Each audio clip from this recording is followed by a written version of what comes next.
4월 20일 오늘은 장애인의 날입니다. 2017년 9월 장애 학생의 어머니들이 아이들을 위한 학교를 설립할 수 있게 해달라며 무릎을 꿇었던 사건 기억들 하십니까? 교육청 소유 부지에 세워지기로 했던 서진학교 설립이 한 국회의원의 한방병원 설립 공약에 밀려 불필요했던 주민공청회까지 열렸었습니다. 그리고 그 자리에서 어머니들은 학교를 세우게 해달라며 무릎을 꿇기도 했죠. 이 모습이 담긴 영상이 SNS에 퍼지면서 많은 이들의 공분을 샀었고 그 덕분이라 할지 서진학교 설립은 여론의 지지를 받으며 진행됐습니다. 사실 그 이후로도 우여곡절은 많았고요. 또 개교가 자꾸 미뤄지기도 했었는데요. 지난 3월 서진학교는 드디어 개교를 했습니다. 그런데 안타깝게도 코로나19 때문에 그토록 학교를 가고 싶어 하던 아이들은 아직 새 학교에 등교를 하지 못했습니다. 얼른 새로운 반 친구 또 선생님과 만나고 싶은 마음은 우리 서진학교 학생들이 가장 굴뚝 같지 않을까 싶은데요. 학교에 갈 수 있게 된 우리 친구들 축하합니다. 그리고 이런 날이 올 때까지 지치지 않고 버텨온 우리 어머니들 정말 고생 많으셨습니다. 네, 이번 4.15 총선은 최초라는 수식어가 굉장히 많았습니다. 고등학교 3학년 유권자가 최초로 등장하기도 했고 또 비례대표 투표용지에 가장 긴 길이를 자랑하기도 했죠. 여기에 코로나19 속에서 치러지는 만큼 방역에도 많은 노력을 기울여서 해외 언론이 우리나라의 총선을 상당히 관심 있게 지켜봤습니다. 그런데 정작 이런 이슈들 속에서 장애인들은 어떻게 투표하는지 생각해 보신 적 있으신가요? 4월 20일 장애인의 날을 맞아서 특별한 시간 마련했습니다. 시각장애인 유권자 대학생 한혜경 씨, 이번 총선이 어땠는지 이야기 드려보겠습니다. 안녕하세요. 안녕하세요. 네, 우리 한혜경 씨는 이번 총선이 첫 번째였나요? 저는 이번이 두 번째 총선이었어요. 아, 두 번째셨군요. 그러면 좀 익숙하셨을 것 같기도 한데, 글쎄, 요번 선거 뭐 많았잖아요. 코로나19 방역도 있고, 뭐 체온 측정에다가, 그리고 비례대표 투표용지 굉장히 길었는데, 어떠셨어요? 사실 저는 첫 번째 투표 같은 경우에는 되게 편하게 했었어요. 근데 이번 투표 같은 경우에, 그래서 이제 첫 번째 투표 때는 어떤 문제를 시각장애인들이 경험하고 있을까? 이걸 전혀 공감하지를 못했었는데, 시각장애인 당사자이지만. 네. 근데 이번에 이제 투표를 해보니까, 제가 사전 투표를 했는데, 네네. 투표소에 점자 투표 보조 용구가 없는 거예요. 오. 네, 그게 뭐냐면 이제 투표용지 위에 이제 네. 덮어 씌워서 당이나 후보를 점자로 안내하고 그 옆에 네네. 네모칸이 뚫려 있어가지고 도장을 찍을 수 있게 도와주는 보조 용구인데요. 네네. 이게 투표소마다 하나씩만 마련이 되어 있어도 시각장애인들이 투표를 할 수 있는데 그게 마련이 되어 있지 않아서 혼자 투표를 할 수 없었고 비밀 투표가 어려웠습니다. 그럼 어떻게 하셨어요? 친구와 함께 갔었는데 네. 기표소 안으로 친구랑 같이 들어가라고 말씀을 하시더라고요. 그래서 함께 들어가서 이제 친구가 저 대신해서 기표를 해주었습니다. 그렇군요. 그러니까 투표 용지 위에 이 점자로 된 어떤 약간 보조 용구가 이렇게 올려지면은 그걸 점자로 읽으시고 그 다음에 구멍이 있는 그 란에다가 이제 기표를 하면 되는 그런 방식으로 하게 되어 있는데 이게 없어서 할 수 없이 친구분하고 같이 기표소에 들어가셨단 말씀이시잖아요.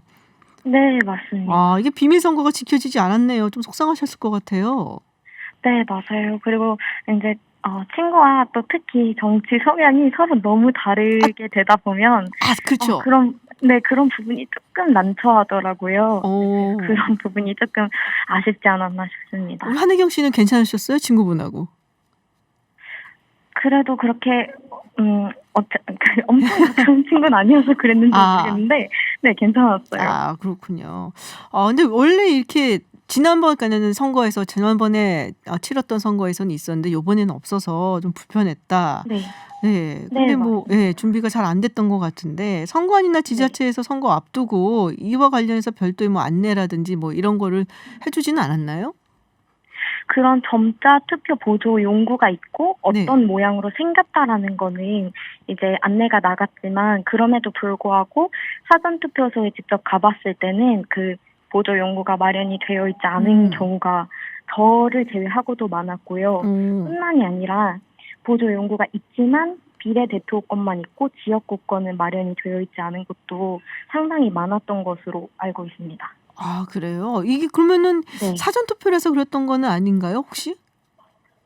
그래서 사전 투표를 해서 그렇다고 생각을 했지만 모든 본 투표소에 그게 또 마련이 되어 있는 거는 아니라고 아. 네, 지인을 통해 저는 전해 들었습니다. 아, 요번에 조금 소홀했다라고 보여질 수가 있겠네요, 그러면 아무래도. 네, 그랬던 것 같아요. 그렇군요. 자, 그리고 사실 우리가 투표하러 가기 전에 일단 공약들 보고 또 집으로 날아오는 그 있잖아요. 그 뭐냐, 공보물. 이런 거 이렇게 많이 보잖아요. 그 어떤 네네. 후보가 나왔고 이 후보는 어떤 정책 공약을 하는지, 이 공보물은 어떻게 뭐 점자로도 오고 했는지 궁금한데요. 그게 제가 알기로는 지역마다 다른데 보통 이번에 35개의 정당이 나왔잖아요. 네네. 그중에 12개가 왔었고요. 그다음에 음. 지역구 같은 경우에는 이제 2개부터 많게는 전부까지는 아니더라도 어쨌든 다수 오기는 한다고는 전해 들었지만 제가 네. 받은 거는 그렇게 많지 않았던 걸로 파악이 되었고요. 어쨌든 점자 우편 자체가 이제 그러니까 점자 자체가 부피가 크다 보니까 전체를 다 담지 못하고 일부 내용만을 담기도 한다고 알고 네네. 있습니다. 아, 그러면 어떻게 아셨어요? 이 후보는 뭘 얘기를 하고 있고 저 후보는 뭘 얘기를 하고 있고. 대충 그래서 그런 내용들을 보고 유튜브나 이제 아. 네, 인터넷을 통해서 그 정당이나 후보에 대해서 찾아보는 경우가 대다수인 것 같아요. 아, 그럼 유권자의 또 다른 노력이 또 필요한 거네요. 이 사람에 대해서 더 알아보려면은.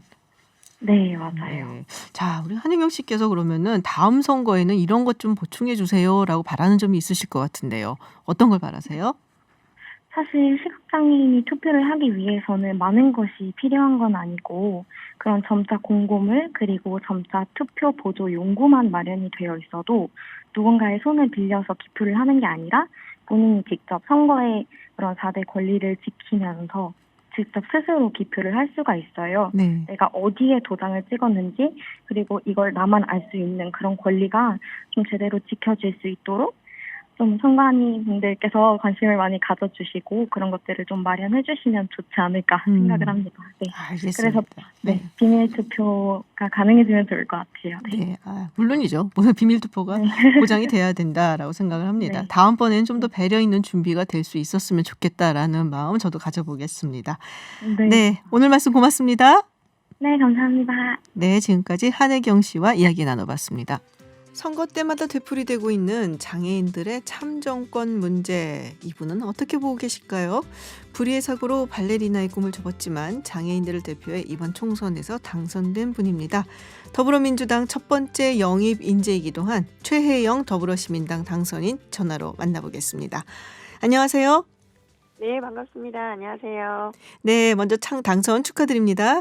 네, 감사합니다.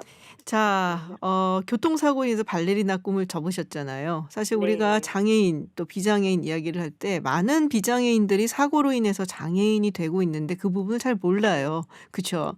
네. 네, 그래서 굉장히 실망도 크시고 여러 가지 좌절도 하셨을 것 같은데, 자, 극복해냈다는 게 또 많은 사람들에게 여러 가지 좀 영감을 주거든요. 네. 본인 이야기 조금만 짧게 해주시겠어요? 네, 저도 사고 전까지는 발레를 전공을 했었고요. 네. 근데 이제 교통사고로 하루아침에 이제 사고 장애인이 됐는데, 힘든 이런 것보다 갑작스럽게 신체적으로 변화가 있고, 그리고 저의 일상이 완전히 변화되다 보니까 앞으로의 미래에 대한 내가 어떻게 살아야 되지라는 걱정이 좀 앞섰던 것 같아요. 네. 그리고 근데 이제 제가 들었던 생각은 그 힘든 발레도 했었는데 장애쯤이야 이겨낼 수 없을까라는 생각을 가지고 지금까지 살아온 것 같고요. 아까 말씀하신 것처럼 어떻게 극복하셨냐라는 말을 참 많이 들어요. 네. 저는 제가 제일 싫어하는 단어 중에 하나가 극복이거든요. 근데 사실 제가 극복하기보다는 장애인으로 살려면 어쩔 수 없이 하는 거거든요. 많은 사람들이 그랬을 것 같아요. 근데 그건 뭐냐면 제가 극복해야 될 문제가 아니라 제가 장애를 수용하고 사회에 나오려고 했더니 사회에서 저를 받아주지 않는 거예요. 장애가 있다라는 이유만으로. 근데 이거는 제가 극복해야 될 문제가 아니라 사회가 극복해야 될 문제인데 많은 사람들은 자꾸 장애인 당사자들에게 너가 극복해야 된다, 어떻게 극복해야 되냐, 또는 극복해서 대단하다라는 인식들이 남아있어서 앞으로는 좀 그런 걸 버리시고 사회가 변화해야 된다라는 걸 좀 생각을 해주셨으면 좋겠어요. 상당히 뭐 제가 들으면서도 좀 진부한 질문이다라는 생각을 좀 하기도 했었어요. 네, 맞아요. 그래서 사회가 변하는 게 굉장히 중요한 거고 우리가 네, 장애인들이 불편함을 느끼지 않고 마음껏 네, 거리를 다니고 할 수 있도록 그런 환경을 네, 만들어주는 노력을 비장애인들이 먼저 해야 되는 게 맞다라는 생각이 좀 많이 들었습니다. 네, 그렇습니다. 예, 지금 한국장애인식 개선교육센터 이사장을 하셨는데 네. 이게 뭘 정확히 하는 곳인가요? 장애인 당사자가 직접 기관이라든지 비장애인을 대상으로 장애에 대한 이해 교육을 하는 데 있고요. 네. 아까 말씀드렸던 것처럼 저는 장애인으로 사는 게 그렇게 불행하거나 슬프거나 하지 않은데 많은 사람들이 보는 시선이 부정적이더라고요.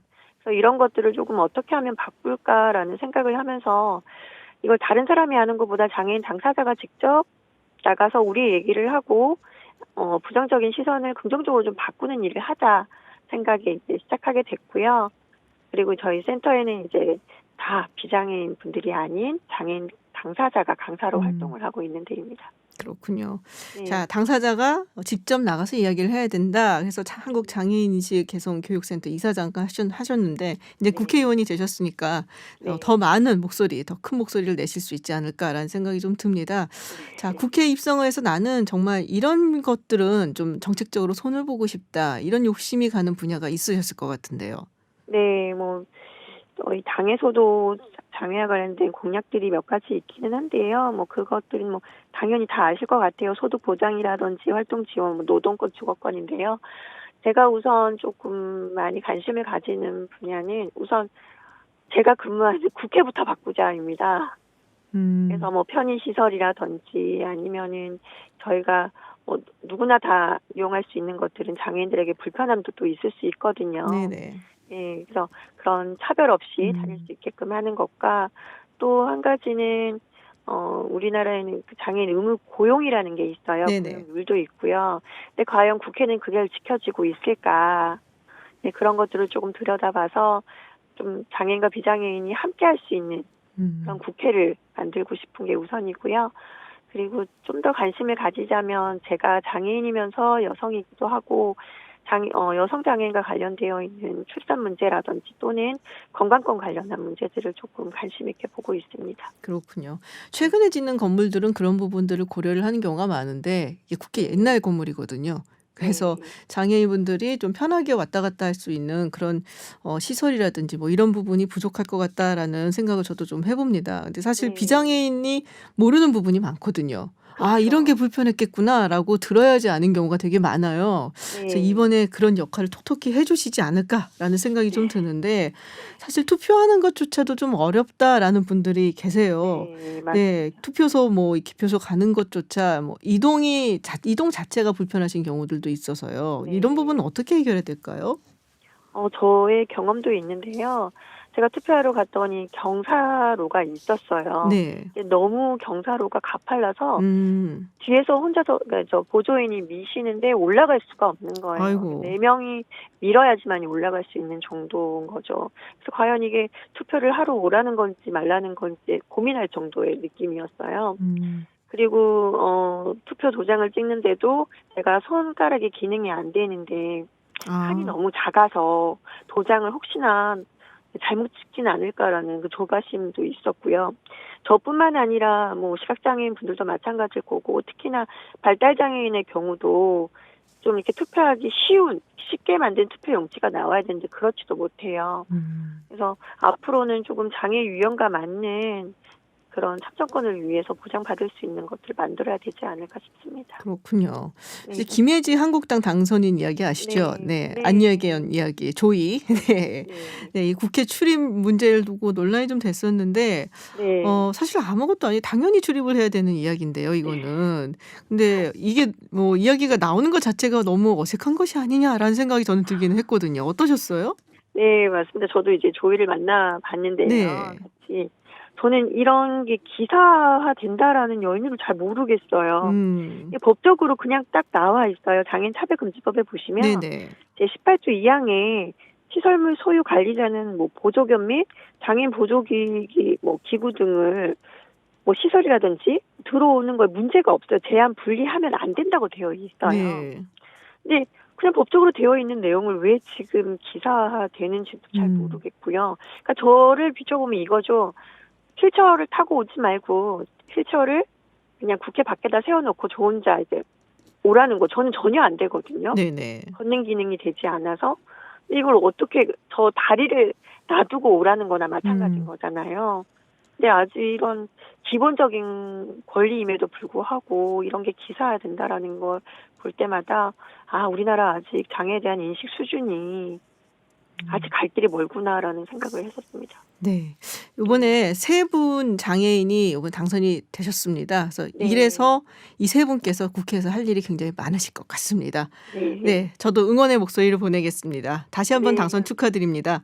네, 감사합니다. 네, 오늘 말씀 고맙습니다. 네. 네, 지금까지 최혜영 더불어시민당 당선인과 이야기 나눴습니다. 네, 오늘도 4.15 총선 화제의 당선인 만나보겠습니다. 당선 1등 공신 고맙다 운동화 4년 만에 국회의원 배지를 되찾는 데 성공한 마포을 정청래 당선자가 어제 SNS에 남긴 글입니다. 자, 운동화도 주인이 당선되고 볼 일입니다. SNS에 사진이 오르기도 하고요. 정 당선인 전화 연결돼 있습니다. 안녕하세요. 네, 안녕하십니까. 정청래입니다. 네, 먼저 당선 축하드립니다. 예, 고맙습니다.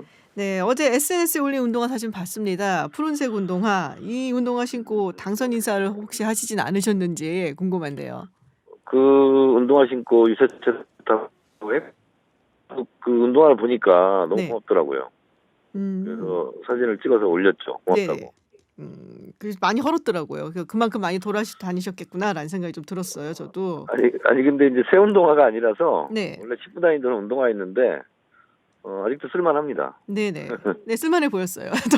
네네네네. 자, 4년 만에 다시 지역구 돌아오셨는데 좀 감회가 남다를 것 같습니다.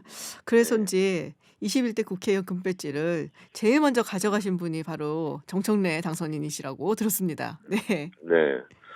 제가 유세차 타고 이제 첫날 나갔는데 네네. 좀 이렇게 굉장히 이렇게 긴장도 되고 걱정도 됐는데 네. 첫날부터 너무 많이 이렇게 손을 흔들어 주시는 거예요. 호응해 주시고. 그래서 제가 원래 멘트는 4년간 많이 기다렸습니다. 많이 참았습니다. 이제 돌아왔습니다. 그랬는데 네. 막 손을 흔들어 주셔서 저도 모르게 여러분들도 기다리셨나 봐요. 그랬더니 네, 막 이렇게 대답하고 그러시더라고요. 그래서 너무 첫날부터 감격적이었고 네네. 그래서 이런 분들께 당선 이후에 좀 빨리 뭔가 선물이라도 좀 드려야 되겠다. 그래서 앞으로 1등 국회의원이 되겠습니다. 그리고 금배지도 제일 먼저 이렇게 보여드립니다 하고 이제 그런 차원에서 하다 보니까 운 좋게도 금배지를 1번으로 받았습니다. 네, 1등 국회의원이 되겠다라는 걸 또 보여드리기 위해서 빨리 가서 네. 받아오셔서 네네. 1등으로 금배지를 받으셨는데요. 네네. 예, 지금 마포 저희 TBS가 네. 우리 당선하신 그 마포 지역에 있어요. 저도 그래서 이제 플래카드라든지 이런 걸 많이 봤었는데 왔다 갔다 하면서 네네. 수건 네. 사업을 뭘로 꼽고 계신지 좀 궁금합니다. 경의선 숲길공원은 다 아시잖아요. 네. 그것을 제가 초선 때 공약했었거든요. 그게 원래 이제 마포를 가르는 이제 애물단지 비슷한 철길이었거든요. 네네. 근데 그게 이제 원래 1층으로 다녔는데 2층으로 다시 하겠다는 거예요. 1층, 2층으로. 그래서 그것을 지하로 내리고 그 위에 공원을 만들겠다. 이렇게 이제 공약하고 그랬는데 그것이 이제 여러 주민들과 힘을 합쳐서 하게 됐어요. 그래서 이제 연트럴파크라고 명명하고 있지 네. 않습니까?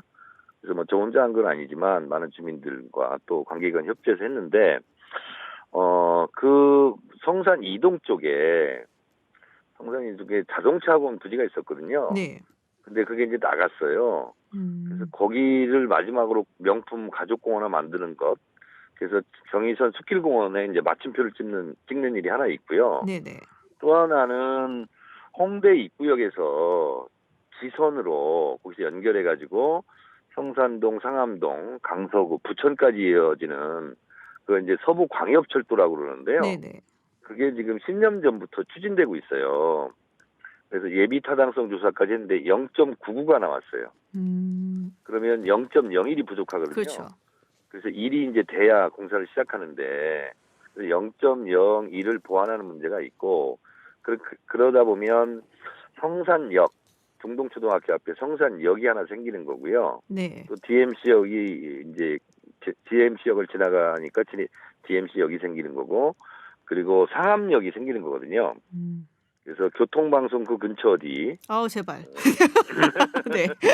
여기에 이제 역이 또 생겨요. 네. 그래서 그게 가장 큰 지금 사업입니다. 아 그렇군요. 네, 방송국 올 때마다 서부광역철도. 힘듭니다. 네. 네, 서부광역철도. 네. 그럼 우리 김지훈 앵커도 네. 이제 지하철 타고 그러니까요. 내려서 바로 출근할 수 있게 돼요. 그걸 하게 되면. 아우 정말 네. 꼭 이루시길 바라고요. 지금 4년 동안 네네. 진짜 하실 일이 너무 많으셔서 운동화가 몇 네. 켤레가 지금 해지게 네. 될지 저도 기대가 많이 됩니다. 네네. 자, 지금 당장 재난지원금 때문에 이야기가 많아요. 네. 지금 뭐 정부 측에서는 지금 뭐 70% 안, 그리고 통합당에서도 뭐 선거 기간 동안에는 1인당 50만 원 얘기가 나왔었는데 정부안을 주장을 하고 있고, 네, 네. 민주당에서는 모든 국민에게 줘야 된다 얘기를 하고 있는데 어떻게 잘 풀릴 것 같습니까? 그러니까 이것을 이제 김경수 지사부터 시작해서 네. 100만 원씩 지급하자. 그런데 이제 미래통합당에서는 반대하다가 또 주자. 반대하지 않겠다 이러다가 이제 다시 또 조정하고 이러는데 당의 입장은 30%를 골라내는 것도 시간도 걸리고 또 돈도 많이 들거든요. 네네. 그래서 저도 개인적으로는 다 드렸으면 좋겠어요. 근데 이제 또 재정 당국의 또 입장은 또 좀 다른가 봐요. 그래서 그것까지는 제가 구체적으로 디테일을 잘 모르겠는데 어쨌든 오늘 정세균 국무총리는 70% 이렇게 드리겠다는 걸로 이제 말씀을 하시고 2차 추경 네네. 할 것 같은데 저는 개인적으로는 뭐 시간도 절약하고 행정 비용도 절약하는 차원에서 다 드렸으면 좋겠어요. 다 드리고 싶다라는 말씀. 그게 네. 이제 또 민주당에서 주장하고 있는 바고요. 네네. 네, 알겠습니다. 뭐 요번 국회가 20대 국회가 끝나기 전까지 어쨌든 뭐 다 하겠죠. 뭐 우리 정 당선인께서는 뭐 다음 국회에서 신경 쓰시면 되니까. 네. 네. 더불어시민당하고는 어떻게 바로 합당은 안 하는 것 같아요. 지금 뭐 교섭단체 구성 이야기가 나오고 있는데요. 뭐 바람은 네, 애초부터 저는 비례위성정당이 나오는 것은 바람직하지 않다. 네네. 이제 그렇게 저는 생각을 했고 주장도 했었는데 어쨌든 권투경들이 치면 글러브만 낀 게 아니라 상대방 이 바뀐 것처럼 돼버렸잖아요. 네. 그래서 그대로 또 당할 수는 없고 그래서 더불어시민당이 이제 만들어졌는데 또 다시 거기에다가 뭐 마치 위성 교섭단체처럼 만드는 것은 바람직하지 않다. 그래서 미래통합당과 미래한국당이 빨리 그냥 합쳤으면 좋겠다 이런 생각인데 제 생각만 그런 게 아니라 국민들도 많이 이렇게 생각을 하실 거예요. 그런데 어쨌든 21대 또 개혁국회인데 네. 또 꼼수에 당할 수만은 없다. 또 이게 이제 우리 당원과 지지자들 생각이 또 있는 것 같아요. 그래서 바라올 건데 그냥 이쪽도 저쪽도 다 합치자. 위성 교섭단체 그런 네. 거 안 했으면 좋겠어요. 그렇군요. 뭐 여당이나 야당이나 위성 교섭단체, 뭐 위성 정당까지 해서 상당히 비판을 받았는데 교섭단체까지 네네. 위성으로 만드는 건 좀 그렇지 않나. 네. 네, 그래서 그냥 합쳤으면 좋겠다라는 말씀이신데요. 정상적으로 가는 게 정상이죠. 그렇군요. 열린민주당은 어떻게 하실 건가요? 그분들은 이제 뭐 더불어민주당 지지 성향 분들이 따로 이제 뭐 살림을 차린 거잖아요. 네. 근데 선거운동 기간에 어쨌든 좀 감정도 좀 상한 면도 있고 그래서 네네. 조금 시간을 두고 생각해봐야 될 것 같고요. 그리고 제가 알고 있기로는 열린민주당에서 전당대회를 또 한다고 그러니 네. 전당대회 이전에는 통합이 좀 어려운 거 아니겠어요? 그래서 이건 너무 급하게 서두르지 않고 서로 이제 먼저 좀 이렇게 한마음 한뜻으로 좀 이렇게 마음에 상처를 좀 있다면 치유하는 것이 먼저 중요한 것 같습니다. 그렇군요. 네. 자, 지금 뭐 더불어민주당 측에서는 김남국 그리고 김용민 후보도 당선이 됐고요. 또 열린민주당의 최강욱 당선자도 있고 이른바 이제 네. 뭐 조국 수호대다라고 부르는 분들도 계신데 이제 검찰 개혁이나 윤석열 총장 거취 문제도 얘기가 나오고 있어요. 좀 거친 이야기도 나오는 것 같습니다. 벌써 어떤 입장이신지 좀 궁금한데요. 검찰총장은 임기가 보장돼 있지 않습니까? 네네. 소크라테스가 악법도 법이다 이렇게 얘기했잖아요. 네. 그래서 그 악법을 바꿔야 될 문제지 있는 상태에서 이렇다 저렇다 말하는 것은 저는 적절치 않은 것 같아요. 네. 그래서 검찰총장 임기제는 지키라고 있는 거잖아요. 네네.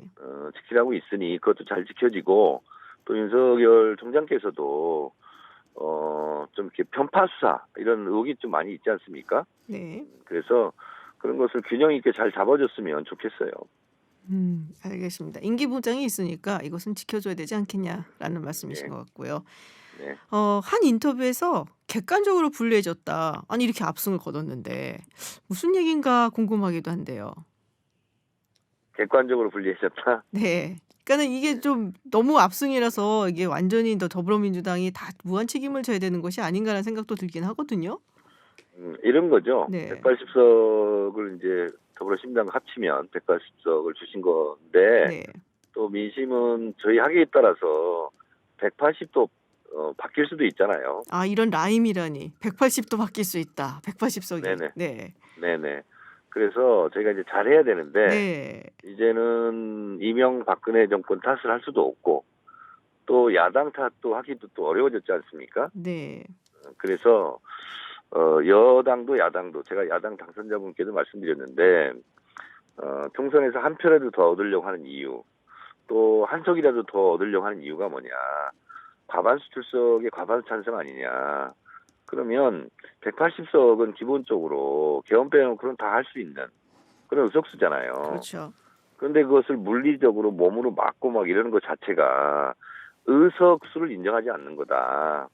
그래서 국민들이 여당에게 180석을 몰아준 것을 인정을 한다면 어쨌든 국회 표결 방식, 다수결의 원칙 이런 부분을 인정하고 존중해 줘라. 그러면 여당도 일방적으로 눈살 찌푸리면서 밀어붙이기만 하겠느냐. 제가 그런 말씀을 드렸거든요. 네네. 그래서 의석수를 서로 인정하는 것. 이것이 저는 민주주의의 기본이라고 생각합니다. 네. 말씀이 되게 멋지셨어요. 180석도 180도 바뀔 수 있다. 민심이 네네. 그렇게 상당히 우리가 항상 이렇게 민심이 무섭다는 말을 하지 않습니까? 그 네네. 부분을 좀 겸허히 또 당선인이시지만 받아들이시는 모습이셨습니다. 네. 다시 한번 당선 축하드립니다. 고맙습니다. 네. 그리고 오늘 말씀 고맙습니다. 네, 감사합니다. 네. 지금까지 서울 마포구 을 더불어민주당 정청래 당선자와 말씀 나눴습니다. 네. 해외 핫한 뉴스 알아보는 서울타임즈 전주현 캐스터와 함께합니다. 어서 오세요. 네, 안녕하세요. 일본 코로나19 확진자 숫자 급증하고 있습니다. 우리나라를 넘어섰다. 네, 라는 주말까지만 해도요. 크루즈선 다이아몬드 프린세스호에 탔던 사람들을 제외하면 그래도 우리보다 적다. 약간 네. 이런 수준이었는데 드디어 주말을 넘어서면서 이제 일본의 확진자 수가 우리나라보다 많아졌습니다. 지금 어제만 해도 일본에서 374명이 늘면서 이제 크루즈선에 탔던 사람들을 포함해서 11,519명이 됐거든요. 그래서 우리나라보다 좀 많아졌고 사망자 수도 지금 251명을 기록하면서 오늘까지 우리나라는 236명인데 우리나라보다도 사망자 수도 많아졌습니다. 일본의 하루 신규 확진자가 계속 늘고 있긴 해요. 그래서 15일에서 18일 나흘 연속 500명을 웃돌았는데 그래도 어제는 300명대로 네네. 줄어들었습니다. 지금 일본 내 코로나19 환자 급증세가 대도시뿐만이 아니라 지방에서도 나타나고 있거든요. 지금 12일 이후 일주일 동안 뭐 니가타현 같은 북부지방, 히로시마현 같은 중부지방, 후쿠시마현 같은 동북지방에서 감염자 증가율이 전국 평균인 1.46배를 웃돈 것으로 나타났는데 지금 코로나19가 심각해지니까 대도시에 살던 분들이 지방으로 이동을 하고 네네. 있다고 합니다. 아. 그래서 지금 지방에서 지금 감염자 확진율이 좀 많이 늘고 그래서 있다고 이제 그래요. 지방에 어떻게 보면은 감염이 막 네. 퍼지고 있는 거군요. 그렇습니다. 좀 한적했던 곳인데 이제 이분들이 많이 그러니까 일종의 피난을 가면서 네네. 네, 거기서 좀 발병률이 높아지고 있어요. 자, 미국에서 이 봉쇄 조치에 반발한 시위들이 계속 일어나고 있다라는 소식이 들어오고 있는데요. 네네, 그렇습니다. 네. 19일에 워싱턴주에서 민주당 소속의 주지사가 50명 이상의 모임을 금지하는 명령을 네네. 내렸습니다. 그러니까 여기에 반발하면서 2,500여 명이 시위를 벌였는데요. 시위 주최 측은 보건당국의 지침대로 마스크를 포함한 얼굴 가리개를 좀 착용해달라라고 권고를 했지만 지키지 않은 사람들이 많았던 것으로 알려졌습니다. 워싱턴주뿐만이 아니고요. 지금 미국 내에서 콜로라도, 텍사스, 위스콘신, 오하이오, 미네소타, 미시간, 버지니아 이렇게 많은 주에서 봉쇄 조치 해제를 요구하는 시위가 벌어졌거든요. 근데 트럼프 대통령이 이 시위를 SNS에서 언급하면서 미네소타 해방, 미시간 해방 이런 표현을 사용했습니다. 근데 사실 이 두 곳이 민주당 출신 주지사들의 봉쇄 명령을 겨냥한 네네. 반대 시위가 일어난 곳이잖아요. 그래서 트럼프 대통령이 꼭 집어서 그 점을 겨냥한 표현을 한 것으로 분석이 되고 있고요. 그리고 브리핑에서 계속 공개적으로 시위대를 지지하고 있어요. 미국을 사랑하는 사람들이다 이렇게 얘기를 하면서 아니 대통령이 시위를 조장하는 것이냐 이런 비판이 나오고 있습니다. 지금 그 경제활동 재개한다라는 네. 이야기를 했다가 네네. 이제 주정부에서 알아서 해라라고 그렇습니다. 약간 한발짝 물러섰잖아요. 네네. 근데 이 시위가 그러면은 대충 보니까 네. 이제 트럼프 대통령이 지지하는 사람들이 모인 거군요. 그렇습니다. 약간 그런 걸로 지금 되고 있는데 지금 그래도 주지사들은 성급하게 풀면 안 된다는 네. 입장을 계속 보이고 그렇죠. 있는데 심지어 공화당 주지사들도 안 된다. 좀 더 시간을 둬야 된다. 이런 얘기를 내놓고 있습니다. 자, 싱가포르 소식을 좀 전해주세요. 싱가포르가 갑자기 이렇게 확진자 수가 늘어나서 그렇습니다. 굉장히 뭐 모범 방역 국가다. 네. 일찍이 아예 뭐 종결된 게 아닌가라는 얘기까지 나왔었는데 이게 웬일입니까? 그렇습니다. 19일 싱가포르 보건부가 코로나19 누적 확진자가 6,588명이 됐다라고 밝혔는데요. 지금 11개 동남아시아 국가 중에 가장 많은 수치를 기록한 국가가 돼버렸습니다. 그동안 동남아에서 가장 확진자가 많았던 국가가 인도네시아였거든요. 네네. 근데 같은 날 기준 누적 확진자가 6,575명. 그러니까 지금 조금 적은 거죠. 지금 약간의 차이로 싱가포르가 추월을 했는데 그런데 싱가포르는 인구가 585만 명밖에 되지 않아요. 근데 인도네시아는 2억 7천만 그렇죠. 명이니까 사실 인구수 대비 감염을 감안하면 지금 훨씬 더 많은 싱가포르 거네요. 상황이 훨씬 더 예. 엄중합니다. 이외에 필리핀이 6,200여 명인데 여기도 인구가 많은 곳이고요. 말레이시아가 5,300여 명, 뭐 그리고 라오스와 미얀마, 베트남은 한 300명 미만이거든요. 그래서 이런 국가들은 출구 전략을 지금 속속 내놓고 있는 그런 상황인데 왜 이렇게 싱가포르에서 신규 그러니까 확진자가 왜 갑자기 이렇게 많이 늘어났을까요? 급증한 원인 중에 가장 큰 게 이주 노동자들이 기숙사에 밀집해서 거주해 왔는데 여기서 지금 감염이 확산됐기 때문입니다. 아. 그러니까 폭발적인 확산이 이곳에서 이루어지고 있어요. 지난 12일까지 하지만 해도 싱가포르의 확진자가 2,500여 명이었습니다. 네네. 근데 일주일 새에 2.6배로 증가한 게 바로 이 이주 노동자 기숙사 때문이었는데요. 지금 살펴보면 한 30만 명이나 되는 저임금 노동자들이 싱가포르에서 일하고 있는 것으로 알려져 있어요. 근데 그 30만 명 중에 한 20만 명 이상이 기숙사 43곳에서 생활을 하고 있습니다. 근데 굉장히 좁은 공간이거든요. 그렇겠죠. 밀집해 네. 있고 그리고 이제 그렇게 뭐 아주 청결하게 잘 관리가 되는 것도 네네. 아니고 그렇기 때문에 지금 여기서 퍼지게 되면서 싱가포르 정부가 기숙사 과밀 현상을 뒤늦게라도 해소하기 위해서 기숙사들을 더 신축하기로 했습니다.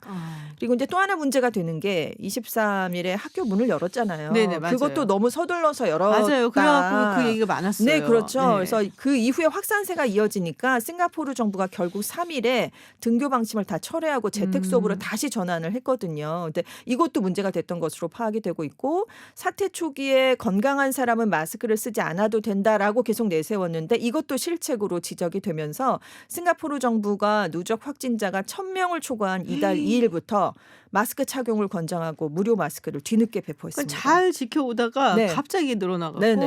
굉장히 막 뭐랄까 걷잡을 수 없죠. 네. 지금 확산세가요. 네.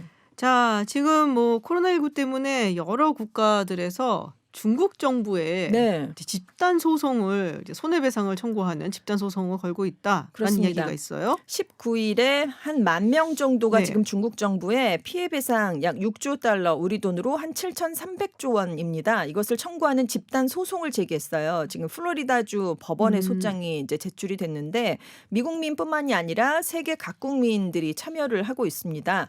지금 마이애미 소재 범원 로 그룹이 주도를 하고 있는데요. 이번 소송이 내용이 중국이 코로나19를 막는 데 실패함으로써 개인적인 상처, 잘못된 죽음, 또 재산상의 피해 등을 입은 사람들이 배상금을 청구하기 위한 것이다 이렇게 설명했습니다. 그러니까 중국이 코로나19 바이러스에 대해서 알고 있는데도 막는 데 실패했고 적절하게 알리는 데도 실패했다 이런 얘기인데요.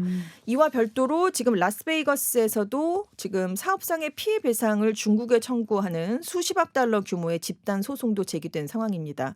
근데 영국에서 이미 주요 7개국이 중국을 상대로 한 6조억 달러 규모의 손해배상을 청구해야 된다 이런 주장은 이미 나왔었고요. 네네.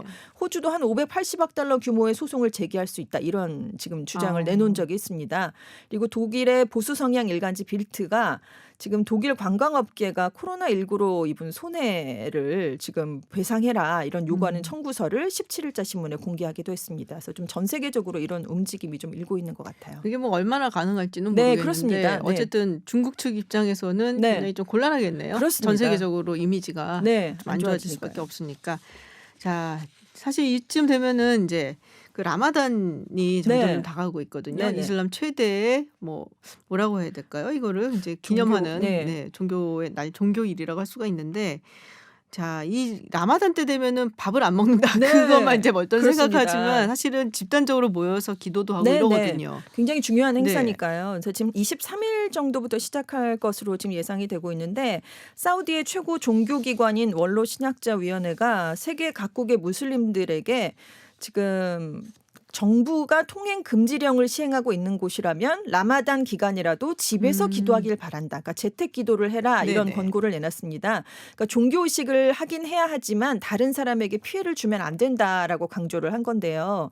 지금 뭐 저녁 기도 이후에 모스크에 가서 추가로 하는 기도들도 있고요. 그리고 이제 라마단이 끝나면 이제 명절인 셈이니까 대규모 축제가 벌어지고 있기도 하고 중동에서 그렇게 펼쳐지고 있는데 이런 것들을 다 지금 금지를 해야 된다. 이번에는 삼가야 된다. 이런 얘기가 나오고 있는 거예요. 그리고 왜 주간에 금식을 해야 되잖아요. 해가 네네. 떨어지기 전까지는 금식을 해야 되는데 이슬람권에서 올해는 좀 예외를 둬야 되는 게 아니냐. 어떡해요? 왜냐하면 금식을 하면 이제 면역력이 약해질 수 있으니까요. 아. 그래서 코로나19에 걸릴 가능성이 더 커지지 않겠느냐 이런 얘기가 나왔는데 사실 금식이 무슬림이 지켜야 될 5가지 의무잖아요. 그렇죠. 라마단 기간 동안. 그래서 수니파 이슬람의 최고 종교기관인 이집트의 알 아즈하르는 현재로서는 전염병 예방을 이유로 무슬림들이 라마단 금식을 피하는 건 허용되지 않는다라는 해석을 내렸습니다. 하지만 라마단이라도 기도 전에 세정 행위를 할 때 위에 물이 들어가지 않는 정도로 지나치지 않게 입안을 약간 헹구는 것은 허용할 수 있다. 이런 설명을 내놓기도 했습니다. 네, 해외 뉴스 알아보는 서울타임즈 오늘 여기까지 듣도록 하겠습니다. 전주현 캐스터와 함께했습니다. 고맙습니다. 네, 감사합니다. 네, IT 속으로 김덕진 한국인사이트 연구소 부소장님과 함께합니다. 어서 오세요. 네, 안녕하세요. 김덕진입니다. 네, 오늘은 언택트 기술, 그 터치리스 기술에 대한 이야기를 가지고 오셨는데요. 네, 언택트란 말 요새 많이 사용은 되는 것 같긴 해요. 네. 정확한 뜻을 그래도 좀 알려주시죠. 일단 언택트는요, 이 콘택트라고 네. 해서 우리가 이제 접촉하는 네네네. 거잖아요. 근데 그거에 부정의 의미인 언을 이제 합성한 말인데요. 기술의 발전을 통해서 뭐 점원과의 접촉 없이 물건을 구매하는 등의 새로운 소비 경향을 의미하는 말인데요. 재밌는 사실 알려드릴까요? 뭔데요? 이 언택트가 어느 나라에서 만들어진 말인 줄 아세요? 이게 영어 아니에요? 컨택트와 언이 붙었다 하니까? 아니요, 우리나라에서 우리나라에서 만들어진 거예요? 네, 일종의 콩글리시라고 볼 수 있을 것 같은데. 콩글리스, 네, 이게 2018년에 한 트렌드 책에서 네. 이제 새롭게 나온 어떤 용어라고 어떤 보시면 될 트렌드 것 책인지 같고요. 왠지 알 것 같고 네, 막. 그래서 이게 정말 이렇게 접촉을 안 한다라는 의미에서 이제 언택트다라고 이제 돼 있고 뭐 비대면 뭐 이렇게도 표현하는데 어쨌든 우리가 이제는 이 언택트라는 말이 너무나도 익숙해질 정도로 모든 게 거의 언택트용의 어떤 시대가 되고 있다라고 볼 수 있을 것 근데 같습니다. 2018년 트렌드 책이 나왔다라고 하시면 이제 코로나19 때문에 이게 나오고 뭐 이런 건 아니네요. 그렇죠. 그러니까 네. 원래 언택트의 의미는요.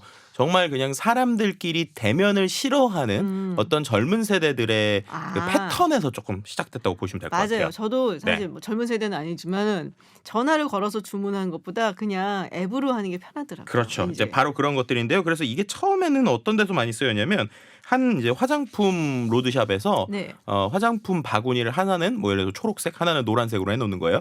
그래서 초록색을 들고 쇼핑을 하면 점원이 옆에서 계속 도움을 주고 노란색을 들면 나는 도움이 필요 없습니다라고 해서 혼자서 즐기는. 아. 네, 이제 이런 식으로 마케팅 용어로 처음에 쓰였어요. 그래서 언택트 마케팅 이런 용어들이 쓰였는데 그러다가 이제 말씀하신 것처럼 기술, IT가 합쳐지니까 이게 단순히 오프라인뿐만 아니라 온라인에서 할 수 있는 게 상당히 많아진 것이죠.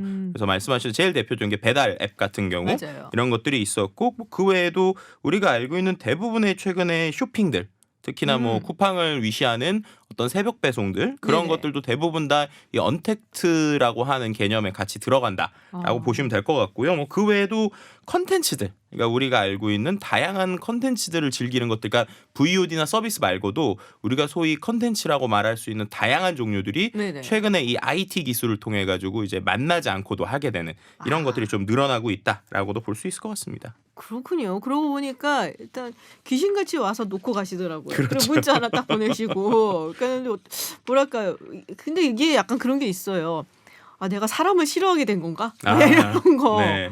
그리고 이거 쓰시는 분들이 저 같은 사람은 그래도 좀 괜찮은데 나이가 좀 있으신 분들이 힘들어할 수가 있거든요. 그렇죠. 이제 가장 대표적인 게 이제 언택트 하면은 뭔가 상징적인 것으로 나오는 것 중에 하나가 바로 키오스크. 맞아요. 네. 그러니까 우리가 보통 주문할 때 아시겠지만 최근에 뭐 이제 그 코로나19 전에도 햄버거 가게들 갔을 때 거의 대부분 주문을 이제 사람이 받지 않고 뭐 바쁜 시간에는 이제 기계에서 받잖아요. 네네. 그러다 보면은 이제 어르신분들이 주문을 하시다가 이제 너무 어려워서 다시 뒤로 가시거나 이제 먼저 하시는 이런 모습들을 좀 보거나 저도 좀 도움을 드린 적도 있는데 맞아요. 그만큼 이제 어떤 노년층이나 이제 이런 부분들이 혜택에 대해서 이제 어려운 부분이 있습니다. 또 이제 한 가지는 최근 이제 계속 나오는 게 이런 거죠. 그 기차 예매할 때 예를 들면은 뭐 추석이나 이럴 때 기차 네네네. 예매할 때 모바일로 하면은 바로 되는데 이런 것도 아. 익숙지 못하신 우리 어르신분들은 이제 계속 줄을 쓴다거나 혹은 모바일로 했을 때 할인을 받는 뭐 이런 것들처럼 경제적인 혜택, 시간적인 혜택들을 이 언택트에 익숙한 세대들은 받고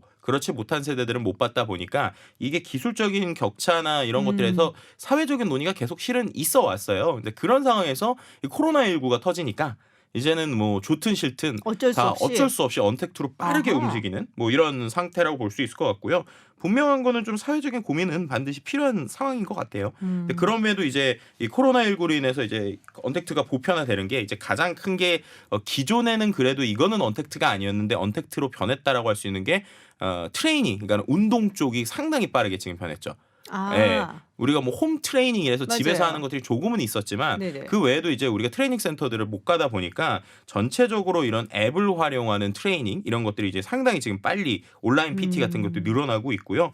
뭐 다이어트 코칭이나 운동, 트레이닝 뭐 이런 것들이 뭐 코로나19의 최소 10% 이상 거의 대부분의 앱들이 늘어나는 등 이런 변화들 볼 수 있고 또 이번 주말에 아마 많이 즐기신 분들 많을 텐데 지난 주말에 그 유튜브나 여러 가지 컨텐츠를 통해서 우리가 그 평상시에는 돈을 내고 무대에 가서나 볼 수 있었던 연극이나 아니면은 뭐 그 오페라 이런 것들이 무료로 공개되거나 맞아요. 이런 네. 어떤 변화들 자체가 어쩔 수 없이 사람이 못 모이니까 살아남기 위한 하나의 또 다른 방식으로 계속 이 언택트라고 하는 기술 혹은 문화가 계속 좀 늘어나고 있다고 볼 수 있을 것 같습니다. 그렇군요. 그 홈 트레이닝 얘기를 하셔갖고 네. 저도 그거 많이 보거든요. 유튜브 같은 데를 통해 갖고 직접 따라하세요? 따라하죠. 따라하려고 정말요? 하는데 이제 중간에 멈추긴 한데 저는 저는 이상하게 저는 감시하지 않으면 운동이 안 감시하지 돼서 않으면. 계속 확진자가 되고 있는데 살 그만 쪄야 됩니다. 네. 네. 그러면은 터치리스는 뭐가 다른 거예요? 그러니까 이 터치리스가 두 가지 의미로 해석하시면 될 것 같은데 일단은 언택트라는 말 자체가 이제 우리나라에서 만든 말이라고 네네. 그랬잖아요. 근데 미국에서 이러한 문화들을 일종의 요즘에 어떻게 표현할까 하다가 이제 터치리스 이코노미라고 하는 말들이 좀 이제 새롭게 생기고 있어요. 그리고 또 한 가지는 디스턴스 이코노미, 그러니까는 거리 경제, 떨어져서. 떨어져서 있는 경제다라는 뜻의 이제 한 가지 의미가 있고요. 두 번째는 이제 기존의 언택트보다 좀 더 나가는 거예요. 그 아예 터치를 안 하는 경제라고 보시면 됩니다. 가장 이게 아주 신기한 게 우리가 IT 스마트폰 하면은 기존하고 가장 큰 차이가 바로 이 터치의 기술이었잖아요. 그렇죠. 그러니까 터치가 생기고 멀티로 여러 손을 터치하기 시작하면서 이 기술이 지금까지 없었던 어떠한 새로운 경험들을 줬는데 이제는 터치하는 게 불안해지는 거예요. 그러니까 터치하지 않는 기술 혹은 터치하지 않는 이코노미들이 생깁니다. 뭐예요? 그러면은 이게 뭐 앱을 네. 사용하려고 해도 터치는 해야 되는 거 아닌가요? 그렇죠. 이제 가장 기본적으로 경제적으로 봤을 때는 현금 주고받는 게 이제 빠르게 없어지는 거죠. 아. 예. 거의 이제 우리가 현금 없는 사회 이런 쪽으로 상당히 빨리 가는 겁니다. 그렇군요. 네, 이게 터치를 하지 않는 거리를 두는 것들이 있고요. 또 뭐 결제 같은 경우도 최근에는 이제 우리 점원들이 받는 게 아니라 직접 이렇게 하거나 꽂죠, 이렇게 딱. 모바일로 네. 결제하는, 온라인으로 결제하는 이런 것들도 있고요. 그 외에 이제 기술적으로 일본에서 이제 상당히 많은 최근에 있는 것들인데 엘리베이터 같은 거를 직접 터치를 안 하는 거예요. 응? 네, 그래서 이제 우리가 눈으로 이제 그 동공 인식 네. 이런 걸 통해 가지고 우와. 기본적으로 나오는데 이게 지금 이제 일본의 몇몇 아파트가 아닙니다. 죄송합니다. 몇몇 엘리베이터에 지금 적용이 되기 시작을 아, 했습니다. 그럼 눈으로 그 충수를 이렇게 막 찌려보고 있으면 되는 거예요? 네, 뭐 일종의 그런 방식이죠. 우와. 그런 거 아니면 또 한 가지는 이제 우리가 그 어떤 자기장처럼 그 버튼 누르지 않고 그 위에다가 잠깐 손을 대고 있는 네네. 약간 그렇게 됐을 때 아. 누르는 이 두 가지가 이제 조금 돼서요. 그러니까 아예 누르지 않고 하는 부분에 대해서 최근에 좀 나오고 있고요. 멀리 볼 거 없이 양변기 이런 거 있잖아요. 양변기. 네, 우리가 이제 그 물 내릴 때, 화장실에 물 내릴 때 이런 부분에도 이제 손을 직접 대는 게 아니라 탱크 위에다가 이제 손을 이렇게 대기만 하면 물이 내려가는 뭐 이러한 것들까지 어떤 기술적에선 단순한 거는 이런 터치리스 기술들이 좀 최근에 나오고 있고요. 그것뿐만 아니라 또 상당히 재미있는 컨셉 중에 하나인데 그 이동식 주유소가 실리콘밸리에선 좀 나오고 있어요. 이동식 주유소? 네, 그러니까 유조차 다녀요? 막 이렇게? 네, 맞습니다. 진짜? 네, 그러니까는 이제 제가 앱으로 네. 이제 기름을 넣어야겠다라고 네. 주문을 하면 유조차가 직접 오는 거예요. 우와. 그래서 제가 차 대놓은 데다가 와서 거기다가 이제 기름을 넣는 거죠. 그러니까 그 차도 제가 그냥 주차해 놓은 차에 네. 사람이 이제 그쪽에 있는 종업원이 와서 대는 거니까 터치도 안 하고 만나지도 않고 뭐 이런 것들까지 이제 기본적으로 어떤 전혀 사람들이 만나지 않는 형태가 나오고 있고요. 또 한 가지는 이제 신차를 사더라도 테슬라에서 최근에 배달도 터치리스로 해요. 그러니까 이게 이제 앱 주문도 앱으로 하고 이제 기술이 다 있다 보니까 그 차량 키가 없이도 신차가 픽업이 가는 거예요. 왜냐면 스마트폰으로 이제 열면 되니까. 아. 네, 그러다 보니까는 차량을 갖다 주고 이런 것들, 그리고 고객은 모바일 앱으로 서류에 다 사인을 하면 네. 차량을 인도하는 이런 것들까지. 그러니까는 아예 사람과 사람이 이런 언택트 수준이 아니라 거의 이제 얼굴도 보지 않고 너무 고립되는 만지지도 거 않는, 아닌가요, 그러면? 네, 이런 형태까지 이제 진행이 되는 거죠. 근데 이제 아시겠지만 우리나라보다 오히려 미국에서 지금 너무나도 많은 사망자들이 나오고 있다 보니까 네. 이런 상황에서 어쨌든 어떤 시대는 돌아가야 되고 비즈니스는 돌아가야 되다 보니까 이런 터치리스라고 하는 이코노미, 터치리스 이코노미 혹은 터치리스 기술과 관련된 것들이 상당히 빠르게 지금 증가하고 있다라고도 볼 수 있을 것 같습니다. 네, 오늘 IT 속으로 이 코로나19 때문에 네. 어쩔 수 없이 우리가 조금 더 이렇게 급속하게 진행을 하고 있는 언택트 그리고 터치리스에 대해서 알아봤습니다. 네, 한국인사이트 연구소 부소장님이시죠, 아직? 영원히 부소장할 왜 겁니다. 그러세요, 진짜. 김덕진 부소장님과 함께했습니다. 오늘 고맙습니다. 네, 감사합니다. 서울시에서 코로나19 신규 확진자 숫자가 47일 만에 0명을 기록했습니다. 그러나 방역 모범국으로 찬사를 받다가 순식간에 확진자 숫자가 급증한 싱가포르를 보면 단순히 통계만을 보고 안심하기에는 좀 이르다는 생각도 듭니다. 정부도 당분간 사회적 거리두기 지속한다고 하니까요. 청취자분들께서도 답답하시더라도 조금만 참죠. 저는 내일도 6시 20분에 찾아뵙겠습니다. 지금까지 김지윤이었습니다.